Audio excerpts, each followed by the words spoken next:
Everybody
guys, it's Candace Scott here. It still feels weird to say that.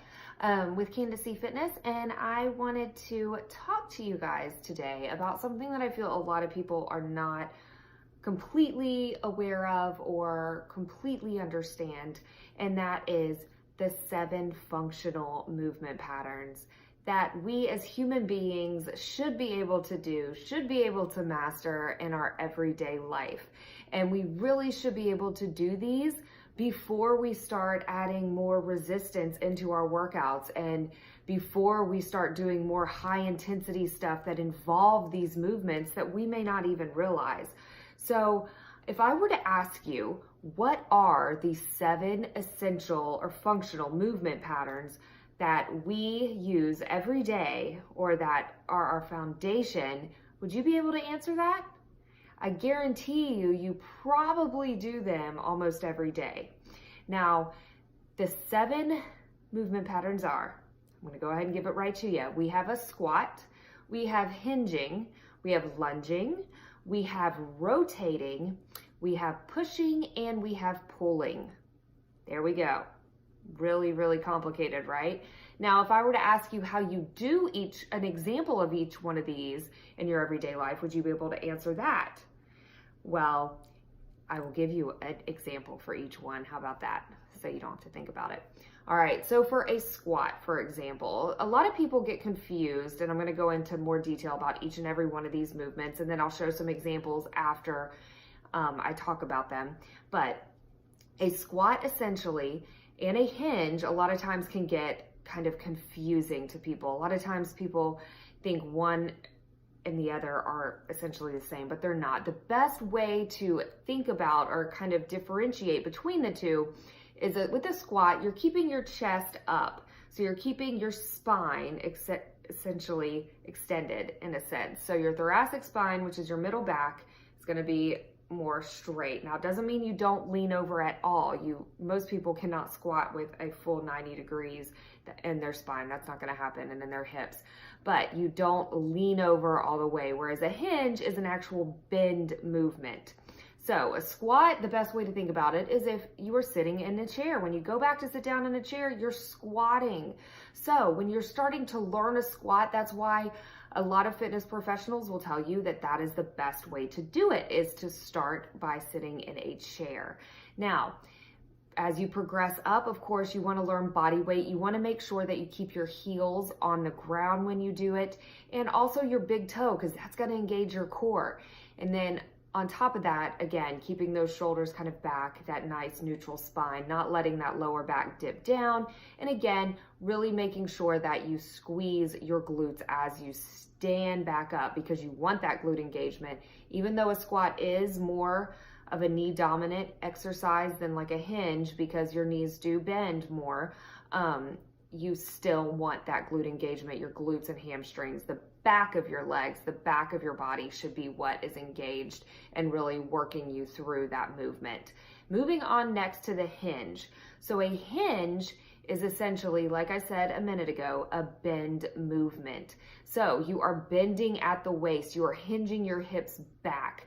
There's different ways to do this. A lot of people prefer Romanian deadlift option, which is more of a straight leg deadlift, if you will. You only have about 15 to 25% bend in the knee. Whereas a deadlift, a conventional deadlift, is where the weight is on the ground and you are bent over, but more almost in a squat-like position. Now, this is more challenging for a lot of people, and you definitely, if you have tight hips or you have a weak core, you do not want to do this until you master it with your body weight or light resistance. Okay, so I'll be sure to give you some examples at the end of different ways to do this. And then moving on to the lunge. Now, a lunge is something that a lot of people are like, oh, I can't do them because I have bad knees. I've heard that so many times, and I'm not here to say that you should. But if you are doing it properly, then you shouldn't feel much in your knee to begin with, because a lunge is what we do when we are walking, when we are climbing, when we are going upstairs. That is all lunging. But most of us lead with our knees with a lunge, and you want to, again, focus on those glutes and your hamstrings, the back of the leg. So you want to drive through your heel, not come up on your toe when you do it. If you do that, if you drive through your heel and get into that mindset of doing it, essentially you will start to feel the back of your legs and your glutes engaged, because your mind is going to be connected to that, and it's just going to get those muscles to fire more. There's always, again, regressions, progressions. You never want to do a lunge. If you do have bad knee problems, you have to build up your glutes and you have to warm up and get other mobility in other areas before you start lunging. But a lunge is not something that no one can do. Everyone can do a lunge. You just have to learn how to do it properly and don't overload that resistance before you're ready.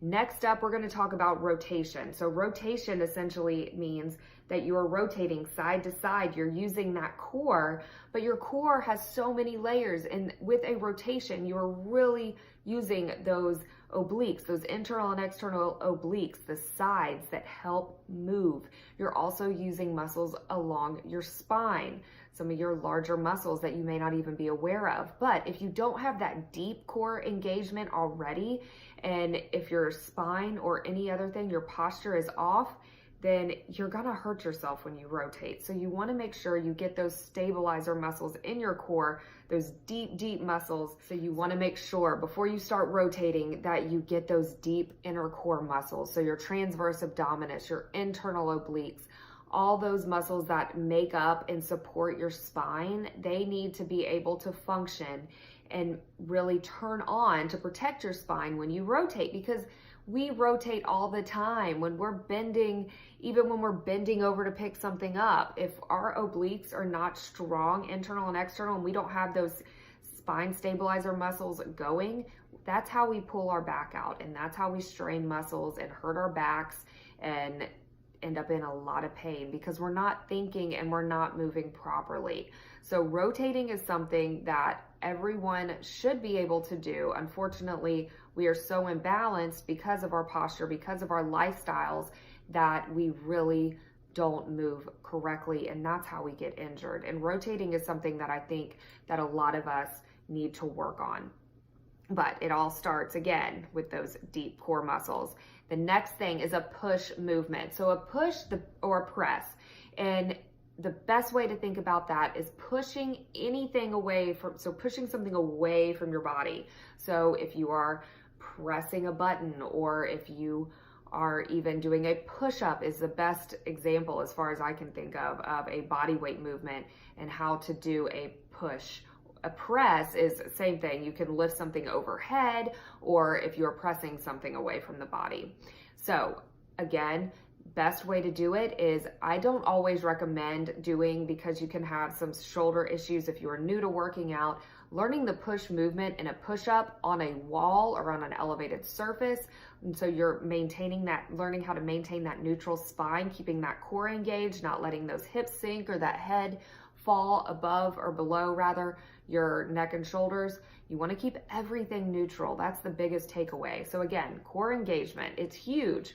The next and last movement pattern is a pull. So push is going away from the body, pull is coming towards it. So when you are rowing, you're using those back muscles. When you're picking something up off the ground or grabbing your purse or your bag and pulling it towards you, that is a pull movement. So again, something we do every day.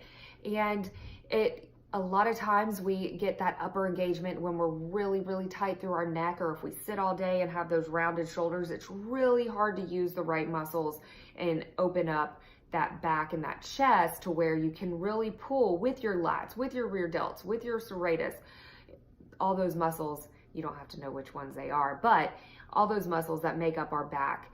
And some of the best ways to learn how to do this, again, is just simple movements. So grabbing a band and pulling apart, feeling those shoulders retract.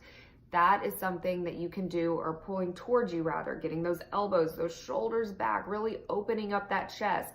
So with a pull, your chest is opening and expanding. And then with a press, your back is doing that while your chest is rounding. So again, 7 essential movement patterns. What are they? Bet you didn't think I was gonna throw that at you, did you? So, okay, 7 movement patterns are squat, hinge, lunge, rotation. We've got push, we've got pull, and gait. The one thing I didn't talk about was gait. So, gait is essentially walking, so how we move from here to there. Again, something we do every day, but a lot of us, we walk with our feet turning out or in, and when we do that, when we have external or internal rotation at our feet and our hips, that only escalates throughout our entire body. Our body is one major kinetic chain, and we want everything to flow right from head to toe. So great things to work on with gait are just really stretching out, stretching your hips. And once you get your hamstrings and your glutes fired up, that's a great way to make sure that you're keeping everything in line. You're moving properly. You're not really leading on your toes. You're not heel striking the whole time if you're running. There's just multiple things to think about, but there's different ways, balance, etc., that you can work on getting your gait right. So from now on, I want you to think about when you are standing, when you are sitting, when you are walking, how does your body look? If you were to take a picture of yourself in that moment, what would you look like? Is there something you should think about or change? Well, there you go. Then you know you need to work on some posture. You need to work on some activation. You need to work on getting something of these 7 movement patterns down to get stronger and just function.